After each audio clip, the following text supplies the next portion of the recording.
नाजरीन अस्सलाम वालेकुम। IND टुडे के खबरनामे में आपका खैर मकदम करते हैं। आइए बढ़ते हैं तफसीलात की तरफ। एक मुकामी अदालत ने फरीदाबाद पुलिस को हिदायत दी कि वो चंद्रन गुट्टे के रुकन असम्बली अकबरुद्दीन अवैसी के खिलाफ जुलाई में की गई करीमनगर की तकरीब पर मुकदमा दर्ज करे, क्योंकि उनकी तकरीर से दो फिरकों के दरमियान नफरत को फरोग मिला है। शहर के एक एडवोकेट करुणा सागर ने नामपल्ली की अदालत में शिकायत दर्ज करवाई थी। शिकायत कुनिंदा पहले पुलिस स्टेशन से रुजू हुआ था, लेकिन कोई केस बुक नहीं किया गया। चुनाचे वो अदालत का दरवाजा खटखटाया। अदालत ने फरीदाबाद पुलिस से कहा कि वो 23 दिसंबर तक अपनी रिपोर्ट पेश करे।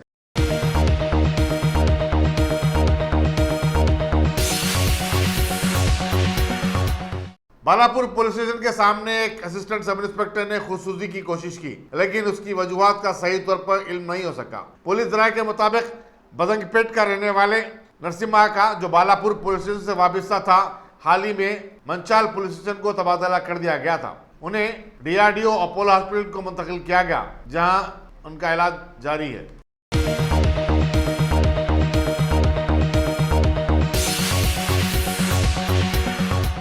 चार मीनार के मजलिसी रुकन असम्बली मुमताज अहमद खान ने आज शादी मुबारक स्कीम के 112 चेक्स दरखास्त गुजारों में तकसीम किए। उर्दू मस्कन खिलवत में मुनक़िदा इस तकरीब में बहादुरपुरे के एमआरओ श्री रामलू, मजलिसी कॉर्पोरेटर्स मुस्तफ़ा अली मुजफ्फर, सैयद सुहेल खादरी और दूसरे भी मौजूद थे।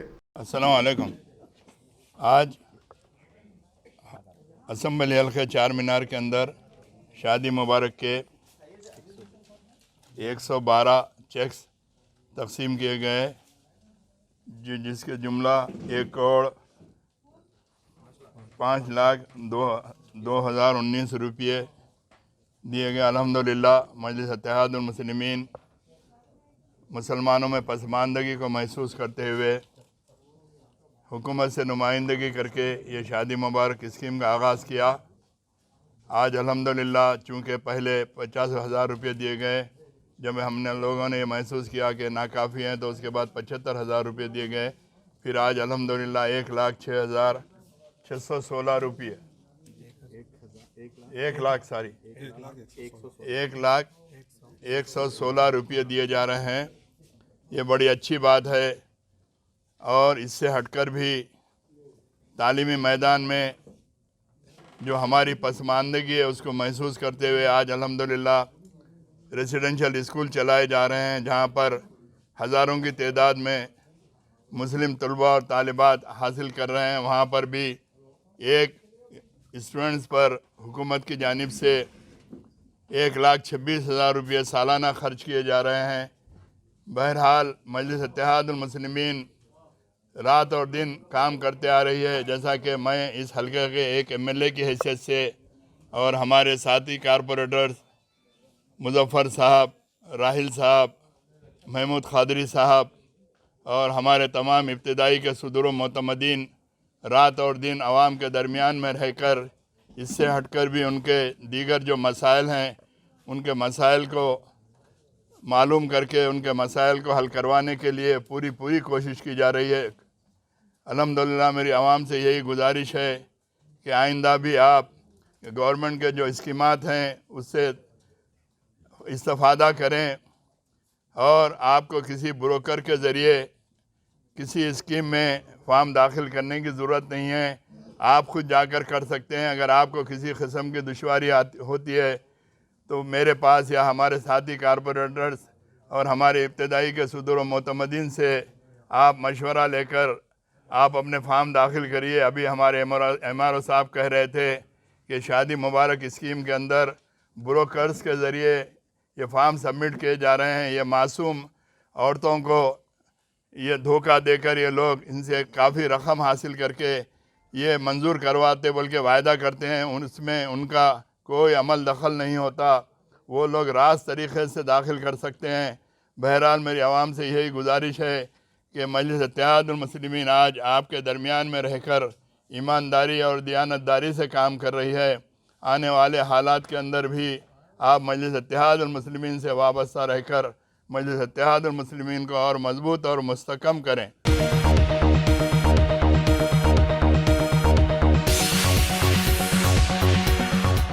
क्या आपने उम्रा का इरादा कर लिया है? तो फिर अकबर ट्राइबल सर्विसेज को तरजीह दें। हज उम्रा करने वालों के लिए क्वालिटी सर्विस ऐसी कि आप मुद्दतों भुला ना पाएं, और इंडिविजुअल्स की सहूलत भी। इंटरनेशनल और domestic air ticketing, visa endorsement, visit visa, immigration और पासपोर्ट ऑनलाइन की सहूलत भी दस्तयाब है। हर माह उम्रा के 2 ग्रुप्स रवाना होंगे। मक्के शरीफ और मदीने मुनव्वरा में बिल्कुल करीब क़याम, तीनों वक्तों पर हैदराबादी ग़िज़ाएं, लग्जरी होटल में क़याम, एसी बसें, ज़ियारतों की सहूलतें, आपके सफ़र से जुड़ी तमाम ज़रूरी उमूर की बेहतर से बेहतर खिदमात की पेशकश लिए। Managing director Syed Shah Mujahid Hussaini, Akbar tribal services, Salar Jung complex, Dewan जोड़ी, हैदराबाद।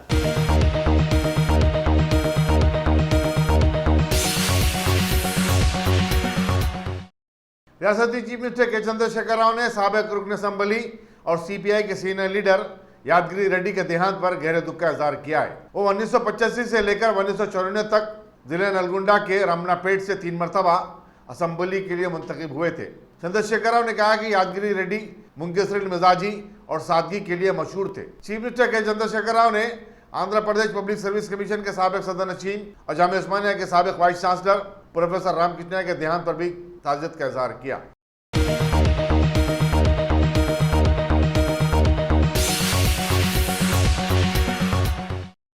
जामिया उस्मानिया के साबिक वाइस चांसलर प्रोफेसर वी रामकृष्णैया का आज देहांत हो गया। वो यूनिवर्सिटी के टॉपर भी रहे और यूनिवर्सिटी में मुख्तलिफ ओहदों पर खिदमत अंजाम दी हैं। उनका ताल्लुक जिले नलगुंडे से था। पसमानदागान में 4 लड़के और 1 लड़की शामिल हैं।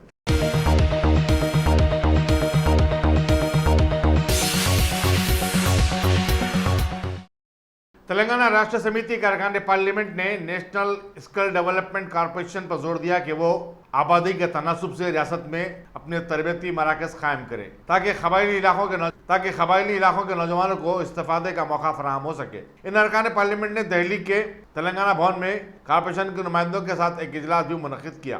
कॉरपोरेशन के नुमाइंदों ने बताया कि रियासत के 16,000 उम्मीदवारों को अब तक तरबियत दी जा चुकी है और उनमें से 3,829 को जुज़ वक्ती रोजगार भी मिल चुका है।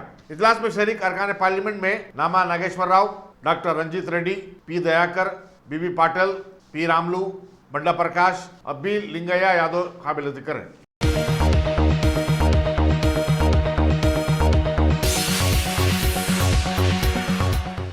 नायब सदर नशीन राज्यसभा हरवंश नारायण सिंह ने ग्रीन इंडिया चैलेंज कबूल करने पर टीआरएस के रुकने पार्लियामेंट जे संतोष कुमार की सराहना की। संतोष कुमार ने एमपी बंडा प्रकाश का चैलेंज कबूल किया था। कबल बंडा प्रकाश ने ग्रीन इंडिया से मुतालिक ब्रोचर नायब सदर नशीन राज्यसभा को पेश किया।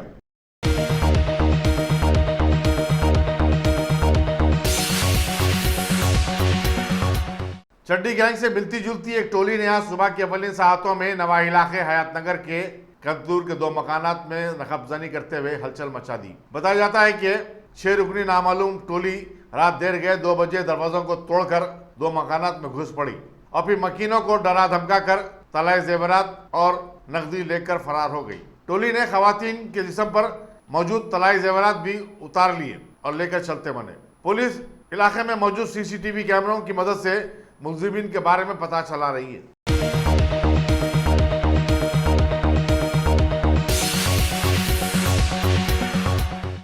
एंटी करप्शन के हुक्काम ने बुरडुप्पल म्यूनिसिपैलिटी के सीनियर असिस्टेंट राजेंद्र रेड्डी और उसके असिस्टेंट सैयद आसिफ को 50,000 रुपए की रिश्वत लेते हुए रंगे हाथों गिरफ्तार कर लिया। बताया जाता है कि राजेंद्र रेड्डी एक कॉन्ट्रैक्टर की पेंडिंग बिल को मंजूरी देने के लिए पहले ही 1,20,000 रुपए की रकम रिश्वत के तौर पर ले चुका था।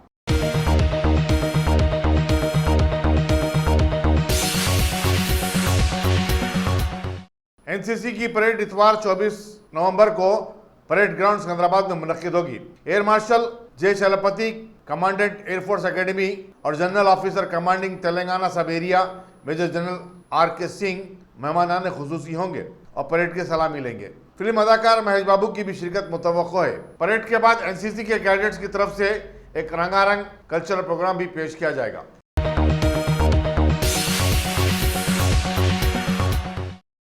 Top selection computers. अगर आप टेक्नोलॉजी के दौर में रहते हुए टेक्नोलॉजी से दूर हैं तो सोचिए मत, आइए एक बार खिदमत का मौका दीजिए। हमारे यहाँ branded computers, Dell, HP, Lenovo, laptop accessories, उम्दा क्वालिटी निहायती वाजबी दाम पर दस्तयाब है। स्कूल, कॉलेज, कॉर्पोरेट ऑफिस वगैरह में बल्क क्वांटिटी में सप्लाई की जाती है। इसके साथ साथ हमारे यहाँ माहिर टेक्नीशियंस की निगरानी में रिपेयर की सहूलत भी मौजूद है।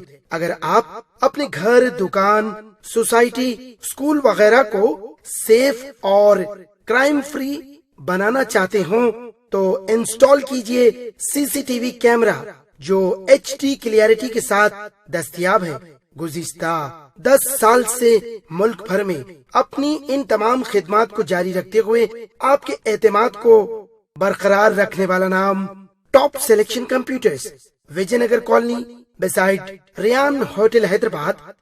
Director Syed Rashid Ali. Phone 9849715954। Top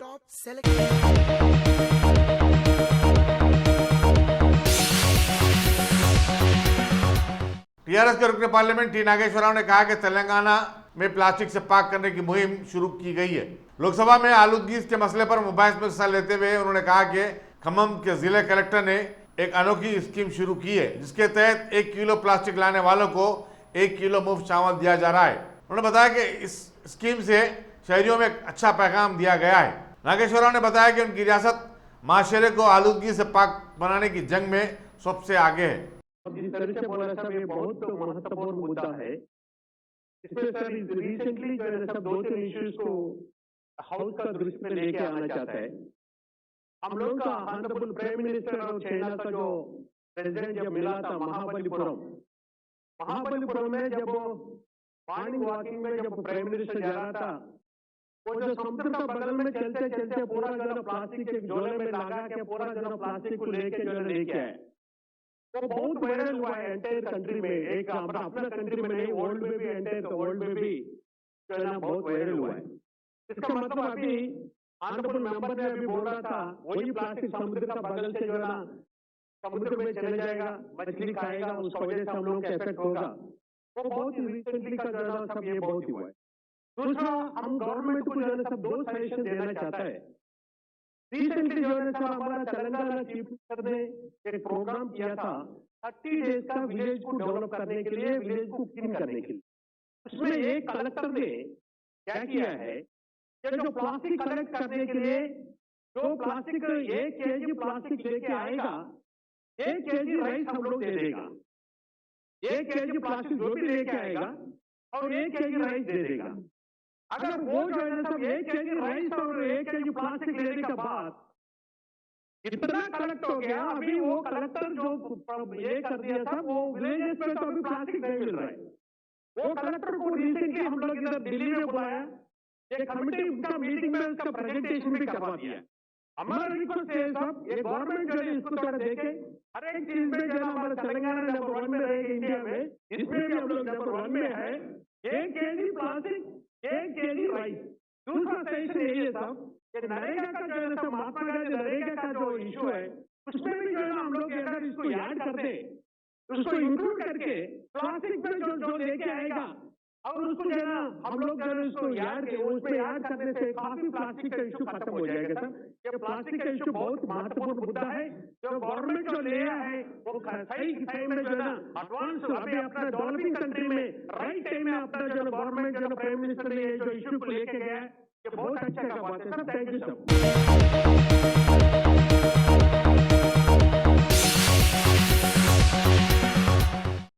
Hindustan और बांग्लादेश के दरमियान पहले day and night cricket test match का आज कलकत्ता के ईडन गार्डन में आगाज हो गया। इस मौके पर सरकर्दा सियासतदानों, स्पोर्ट्स की दुनिया के चमकते सितारे और हजारों की तादाद में शायकीन मौजूद थे।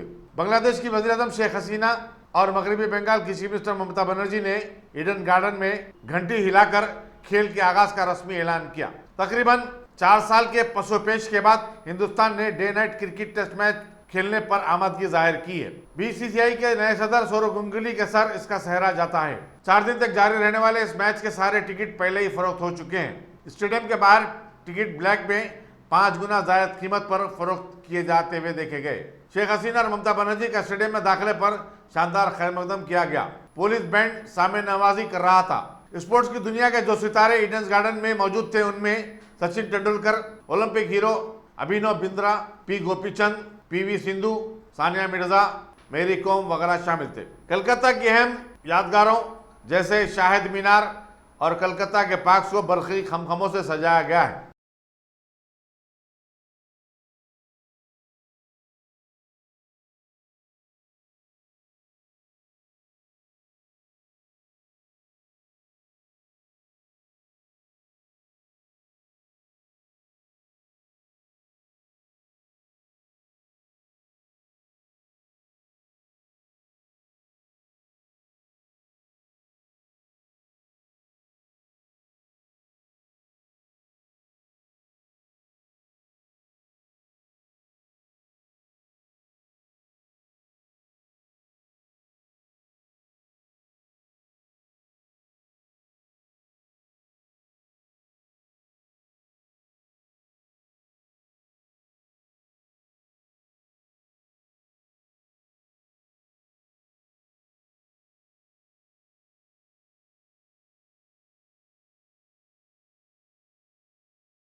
पार्लियामेंट में आज मुल्क में माहौलियात की तब्दीली और फिजाई आलूगी का मसला छाया रहा।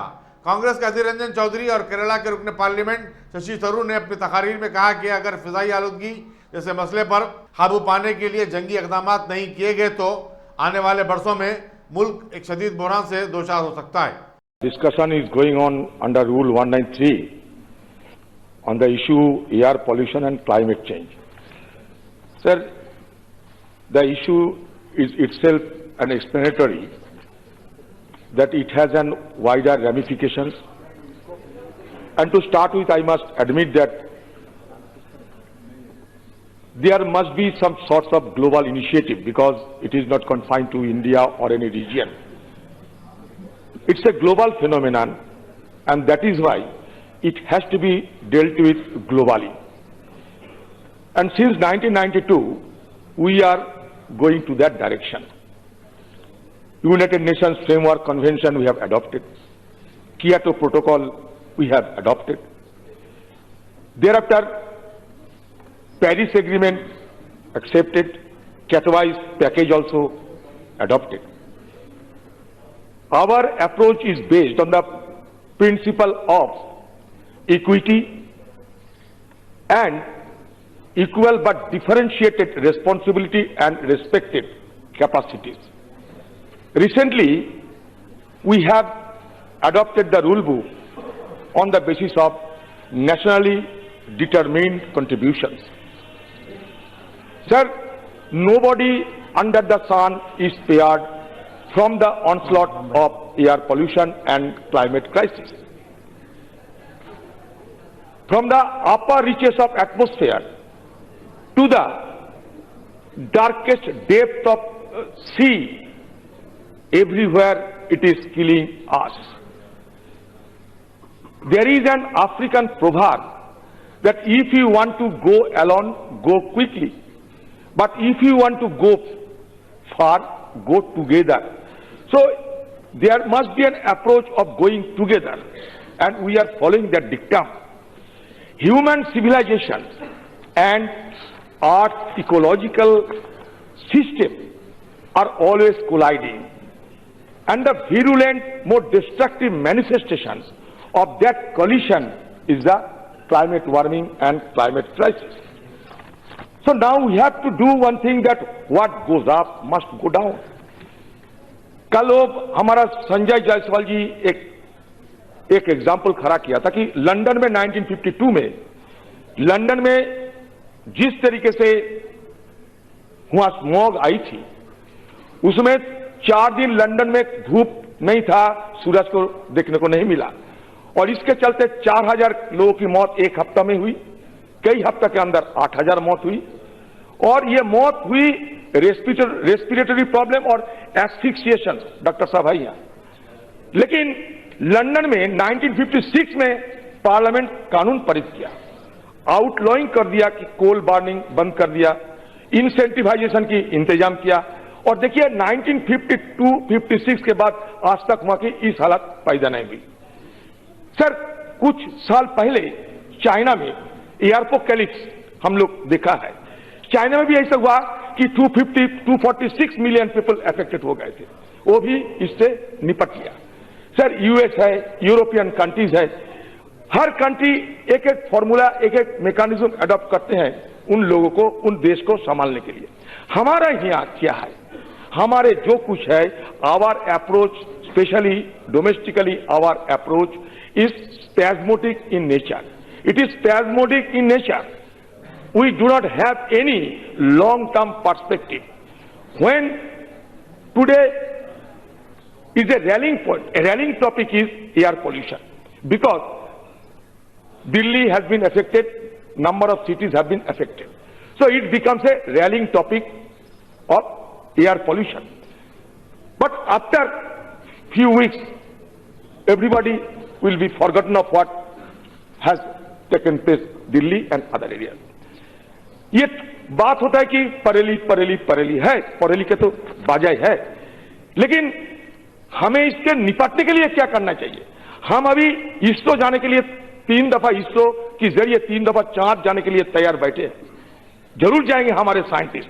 हमारा साइंटिस्ट का काबिल नहीं है कि ये परेली से हमें बचाने पाए, लेकिन हमारा इस तरीके की एफोर्ट नहीं है, तो हमें एफोर्ट देना चाहिए इससे निपटने के लिए। अब आप जाइए पेरिस में, नीदरलैंड में, जर्मनी में, कोपेनहेगन में। सर, कोपेनहेगन में क्या है जानते हैं? आम आबादी से साइकिल ज्यादा है। हम क्या ये नहीं अपना सकते?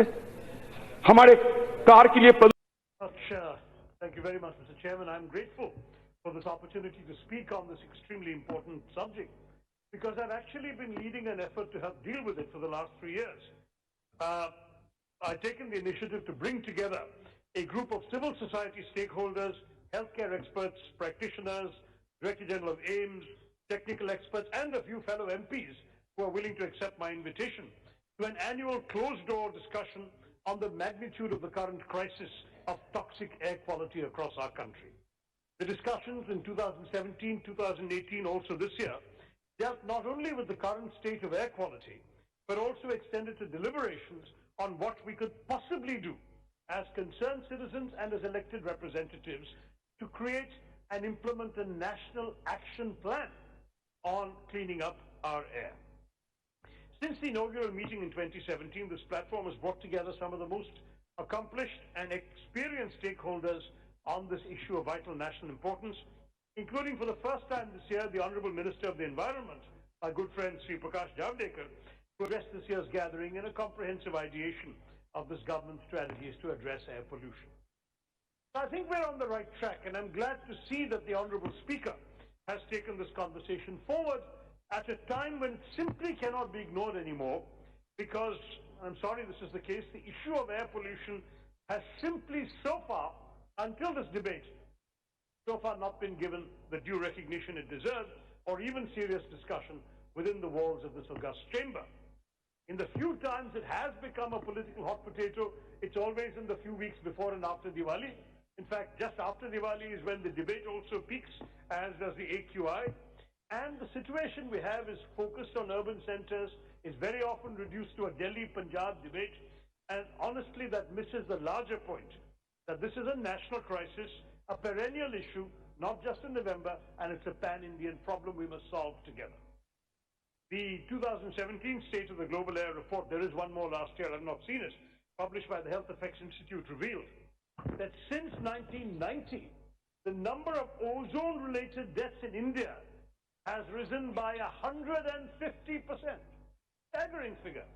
The economic implications of deteriorating air quality are ominous as well, with a 2013 World Bank study estimating that welfare costs and lost labor income due to air pollution cost the exchequer nearly 8.5% of India's GDP. So our GDP would be that much higher if we dealt with our air successfully. Labor losses due to air pollution, in terms of the number of man-days lost, for instance, resulted in an estimated calculated loss of $55.39 billion in a single year, and further premature deaths will cost our country an estimated $505 billion, or roughly 7.6% in this coming fiscal year. And the effect on our quality.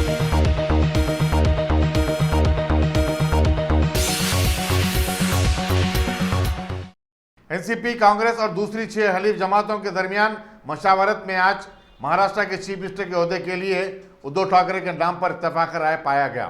Shiv Sena के अरकान मुकर्रना का इजलास आज सुबह मुनक्किद हुआ, जिसमें chief minister के सवाल पर कोई भी फैसला लेने का उद्धव ठाकरे को इख्तियार दे दिया गया। सेना के लीडर सुनील प्रभु ने सहीफे-निगारों को यह बात बताई। कांग्रेस, एनसीपी और उनकी हलीफ जमातों के दरमियान बातचीत के बाद समाजवादी पार्टी के रियासती सदर अबू आसिम आजमी ने ऐसा ही बयान दिया। उन्होंने मीडिया को बताया कि तकरीबन तमाम लीडरों का यह ख्याल था कि उद्धव ठाकरे को ही चीफ मिनिस्टर बनना चाहिए। इसी दौरान शिवसेना, एनसीपी और कांग्रेस के सीनियर कायदीन आज शाम एक इजलास मुनक्किद करने वाले हैं, जिसमें हुकूमत साजी के बारे में ख़तई फैसला लिया जाएगा। इजलास में सब कुछ ठीक ठाक रहा तो नया इत्तेहाद आज ही गवर्नर DS कोश्यारी से मुलाकात करके हुकूमत बनाने का दावा पेश कर सकता है। शिवसेना के रुकने पार्लियामेंट संजय रावत ने चीफ मिनिस्टर के ओहदे के लिए उनकी उम्मीदवारी के बारे में क़यास आराइयों को मुस्तरद कर दिया। उन्होंने बताया कि इस ओहदे के लिए बहुत जल्द फैसले से अखबार वालों को मुतला किया जाएगा। ये पूछे जाने पर कि बीजेपी चीफ मिनिस्टर का ओहदा पेश करे तो शिवसेना दोबारा बीजेपी के साथ हाथ मिला सकती है। संजय रावत ने कहा कि महाराष्ट्र की इज्जत नफ्स और विखार की लड़ाई है। अगर हमें लॉर्ड इंदिरा का ताज भी दे दिया जाए तो उसे कबूल नहीं किया जाएगा। बातचीत और हाथ मिलाने का वक्त गुजर चुका है।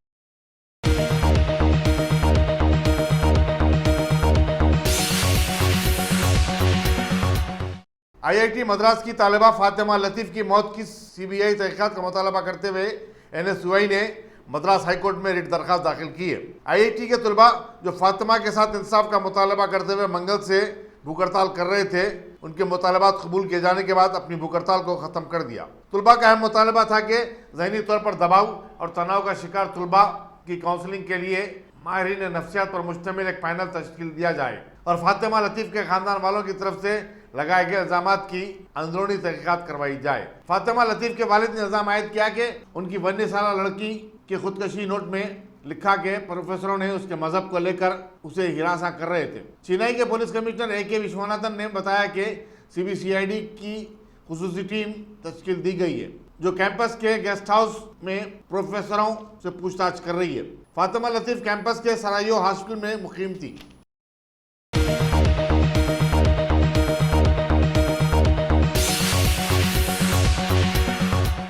अगर आपने हमारे चैनल को सब्सक्राइब नहीं किया है तो आपको यहाँ सब्सक्राइब बटन दिख रहा है, उसे क्लिक करिए और सब्सक्राइब कीजिए और साथ ही साथ बेल आइकॉन को भी क्लिक करिएगा जिससे कि आपको ताज़ा अपडेट मिलते रहें।